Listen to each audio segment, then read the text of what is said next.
या गावचे सुपुत्र या संस्थेचे पदाधिकारी आदरणीय पाटील सर सुद्धा वेळात वेळ काढून आहेत. त्यांचे सर्व पदाधिकारी यांचे सुद्धा हार्दिक अभिनंदन.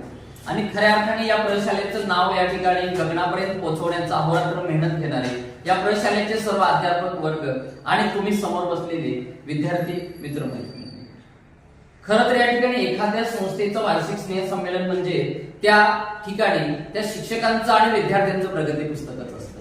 वर्षभरामध्ये त्यांनी राबवलेले विविध उपक्रम जे असतात या उपक्रमांची रेंचल म्हणजेच या ठिकाणी वार्षिक स्नेह संमेलन असतो. मग खेळामध्ये प्रावीण्य मिळवणाऱ्या विद्यार्थ्यांचा सत्कार केला जातो. त्याचबरोबर पर्यायाने व्यासपीठावरती वेगवेगळे सांस्कृतिक कार्यक्रमांचे आयोजन केले जाते.